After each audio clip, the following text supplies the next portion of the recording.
All right.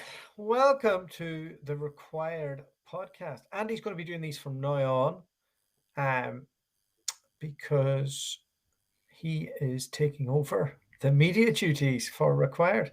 Thank God. What's happening, Mr. Dan Alexander? I'm all good, mate. I'm all good. What's happening? Life is petrol crisis is very topical right now. But for me, You didn't it's vote all for good, man. Brexit, did you? I'm not going to. It wasn't your fault, was it? What's that? Brexit. Yeah. Did you It's all. did you vote for Brexit? I didn't vote at all, mate. I didn't. That's not because I didn't want to. I didn't feel educated to make a good decision. Wow. So permanently. So I decided not to vote, which is. How do you feel now about that decision? Well, I still wasn't educated enough to make the decision, so I don't know. They're blaming it on COVID, right? Not Brexit, but it's clearly a Brexit issue. So, oh my God! Well, so I was getting my martial arts on at the weekend. Hey, you BJJ, right? Brazilian Jiu-Jitsu. BJJ first tournament, Mm. Masters 2, fighting other old dudes.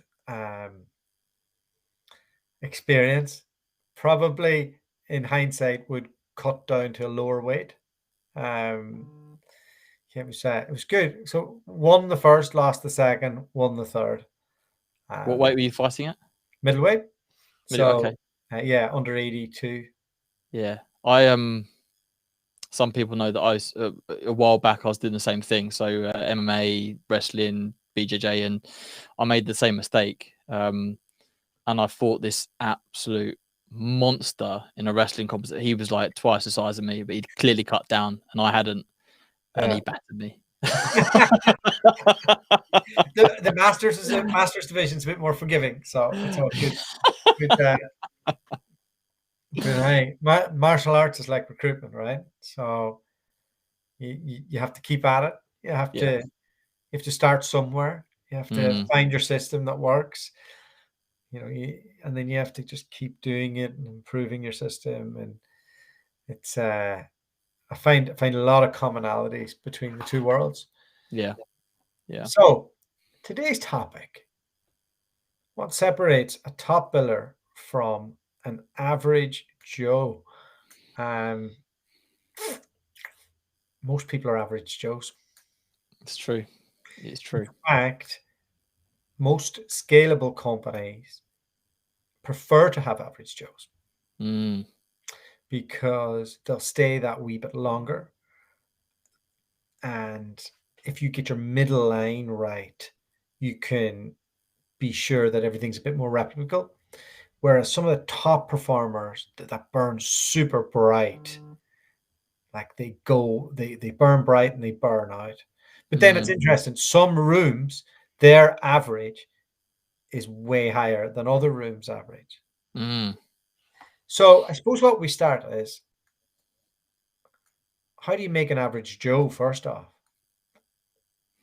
Yeah, that's an interesting question and an interesting perspective. I think to be average, you've got to ultimately be able to do the job, right? Because people that are below average don't last. So how do you create average? I think doing the same things as pretty much every other company out there. And I think from my perspective, companies that I've worked with, I do think that an average consultant typically would be classed as a top biller somewhere else. So I think it's a really good point that you've made. And ultimately, Alexander doing deals live on air. Yeah, so I think ultimately, you're right. Average doesn't mean, like, what does average mean, right? What does average mean to one person? Now, I have my perspective on it. What is your perspective? What do you think is an average consultant? I think average is doing a deal and a half a month, if you were to put it out there. So if it's in an okay area, so ending somewhere at around the 120 mark, or 80 to 120, if I was to look at a broad spectrum, outside of High Street, outside of like somewhere like Reed, where that'd be a top performer. Mm, Um, yeah. But I suppose the way I like to look at it is one deal, you survive, two deals, you're good, three deals, I'm bringing you for lunch club, and you get your own hero trophy. mm. What are you looking at it like? I think from what I saw some statistics recently, and it said that like the industry standard as in average across all sectors is about 90K or so, roughly there or thereabouts. So for me, I think in most companies you'd be pretty disappointed at that performance. But you know what? They're taking that industry average, and you have to Mm, take into account that that's PLCs, mm, because if you're going industry average means you're taking head count for all those PLCs. So mm, I think they have economies of scale first off, so they can afford to have 100. Whereas the mm, dynamics and the like to work in a boutique, mm. it's different vibe, you know. Yeah. Well, I think just to you make a good point, and I've only really ever worked in, I guess you call them boutiques, and never been in that sort of, I guess, the big monster PLC blue chip type companies. So You worked in the Wolf of Wall Street of boutiques. Bell ringing. what a place to right. But let's look at that, right? So what Yeah. did Jordan Belfort do? Not scamming, well, take the ethics out of the equation, but what did that guy do better than anybody back at that time? And he could turn So the first somebody thing that he did was was he identified a niche. identified a niche, but also understood how to his best asset as a business owner wasn't about being the best salesperson in the world. It was about being the best sales trainer, and how to get people successful, right, and how to scale and replicate that. So I think that that's quite topical for a couple of the things we were going to talk about today was about positioning your L&D offering and thinking, well, why is that so important for any company? Because every company is growing right now. I saw your posted today on LinkedIn about like what's your point of differentiation, and like my take on that Zero is, good answers. well, mate, honestly, because there's no there's no intellectual property that anybody can have realistically that anybody else can't have, right? So then it's about the bloodline and the lineage of who you're learning from and what you're learning and the education that you get. And that's why some people, and as a rec, I'm sure you can identify the companies where if I get a recruiter from that company, I'll place them anywhere because they're just so well trained.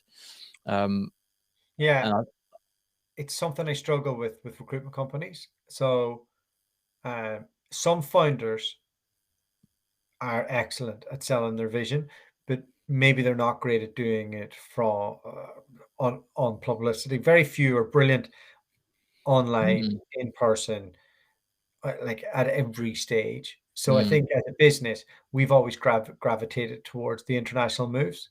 Uh, mm, one, because the standard of the recruiter that you get that wants to go abroad is usually better because they have to hit a certain amount.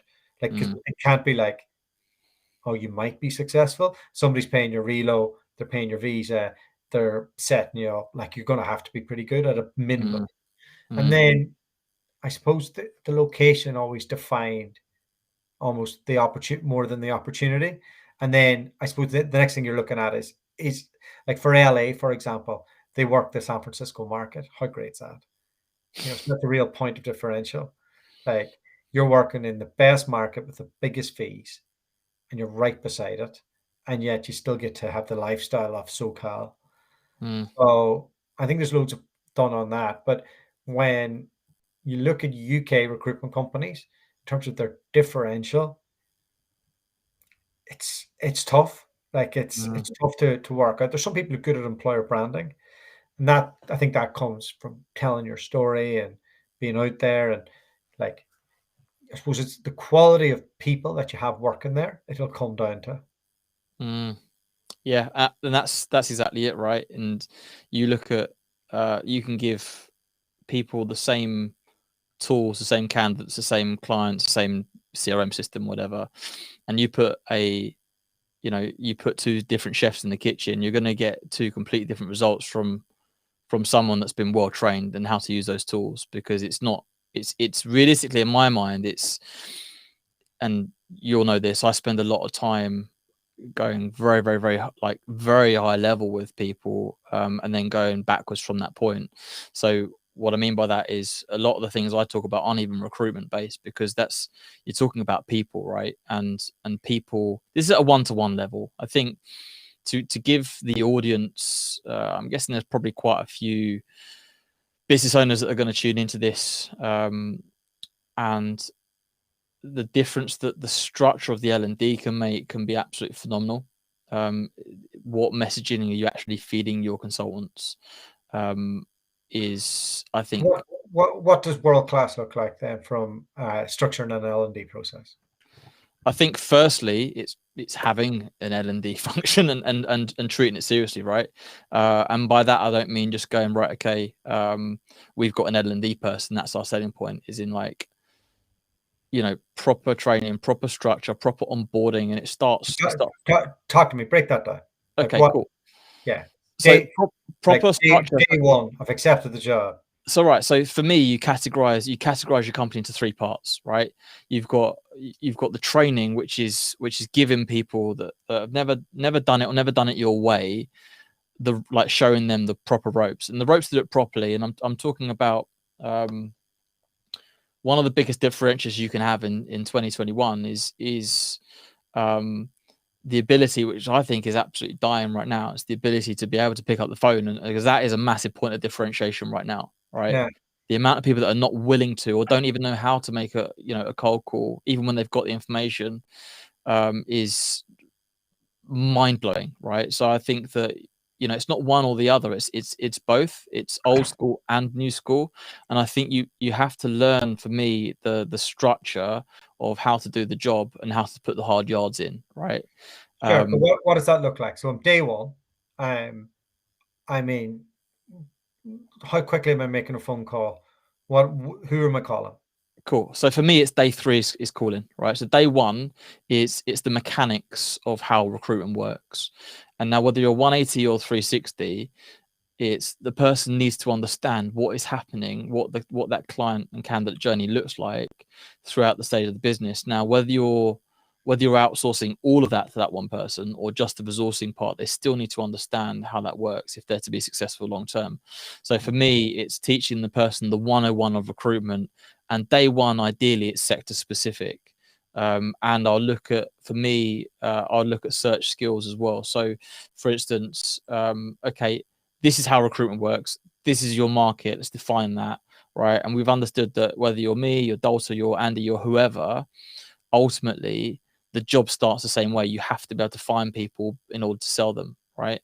So ultimately, the first day is about searching and building a list.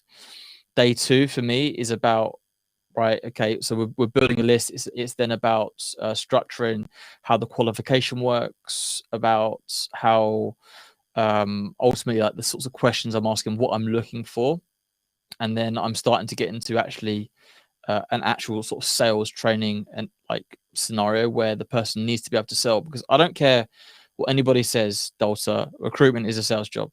I don't care, right? Sure. 100%, it is selling.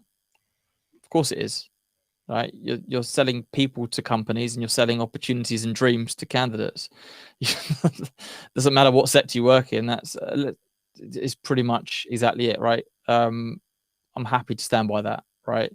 So for me, the best salespeople, the best recruiters are one and the same thing. So for me, I spend day two going through this, like, actually how to sell properly, and day three is all around. The end of day two is around scripts and role plays. Day three is role plays and on the phone at the end of the day.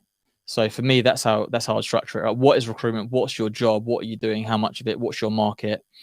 Identifying against ideally a live opportunity, perhaps not one that is your core market, but is close enough to your market to be real. I remember I had really good training at Robert Walters, right? I was quite lucky. The lady who trained me, she was actually the best trainer there as well. She was my manager. So she did that there. She built a list. Like, that's how you build a list, here it is.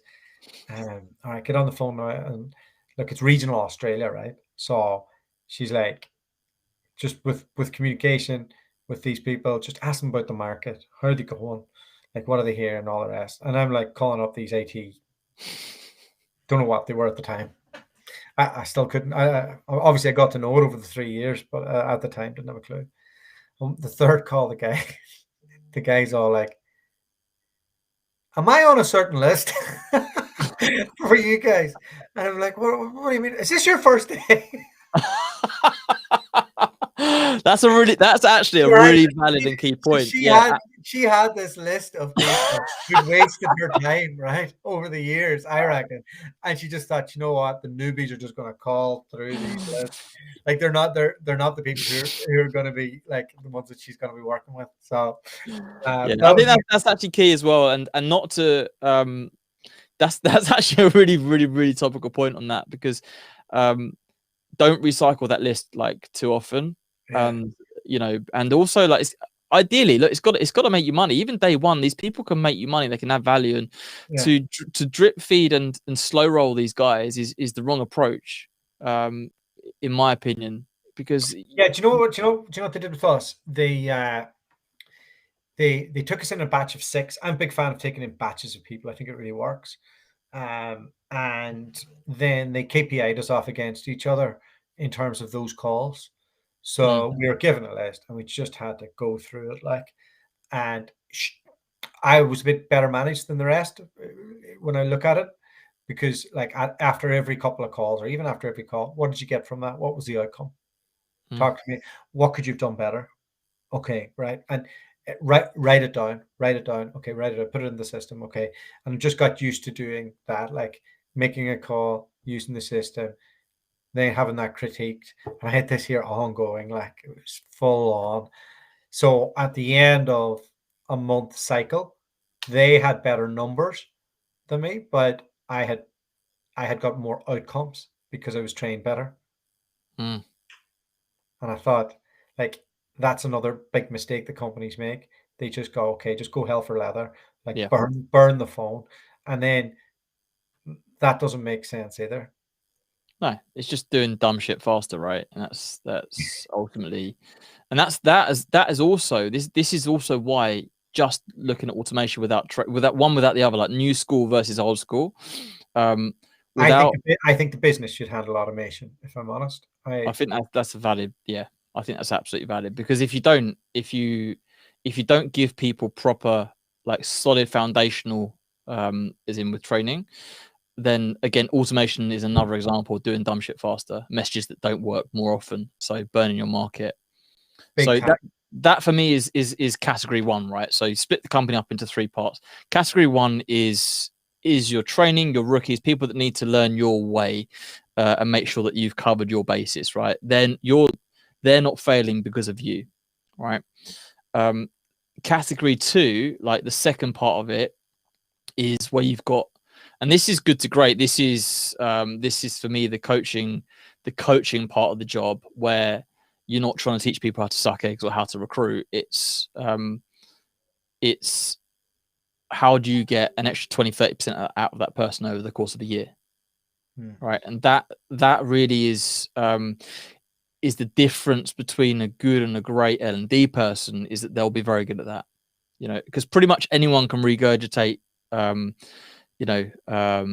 old 30 steps to how to make Anthony Byrne, right? So anyone can regurgitate that. So we've done average. Now, next time we get you on, we're going to talk about great. If you have any last tips for anybody that's thinking of hiring a bunch of entry-level people or doing the apprenticeship scheme, like, what should they do? Like, how can they minimize not fucking things up? Yeah. Okay, good. Having somebody that's dedicated to own it 100% to begin with. Defining, like, I think from your or from a company's perspective, keeping your standards super high. And I think that is just because people are motivated to hire doesn't mean you should accept mediocrity. and getting it starts with literally. You can't, as an L&D person, as a trainer, like you can't make a cake without the right ingredients. So I think the first thing is literally getting good people in your company and that is hard right now and it's competitive, which is why I think you should stick to what you're doing and probably work with somebody that is realistically that's what they Is do. that Colin McGee calling you again? Is it? Colin, go away. So the first thing, get good people in the company, right? Yeah. That is the number one thing. Second is not to slow roll them and do it over 6 to 8 weeks, because ultimately you can't learn how to swim in the classroom, right? You have to be in the water, you have to be doing the job. And then it's about the messaging that you're giving these people, and also the structure. In the early days, it's 51% you if somebody fails. It's not them, it's you in the early days. And understand that they've got the right support and structure, and the business has been structured around that. If everybody wants to find out more about you, tell us about your podcast and where they can find you. The podcast, the Neuro Recruiter, season 2 will be coming out shortly. And danalexandercoaching.com. You can find me on LinkedIn, Dan Alexander, the Neuro Recruiter. And Dan, you tell us just quickly, who do you coach? What do you do? So I predominantly work with one-on-one with recruiters and business owners, and I also work with kind of smaller groups of large companies. But right now, I'm looking to scale my offering, and which is essentially going to be a multiplication of working with lots of different companies. And you guys are all looking for the same thing, training the same thing. So allow me to scale by doing multiple at the same time. So that's on the cards. All right. Awesome. Okay, Dan, thank you so much. Cheers, Delta. Till next time. Cheers, bye.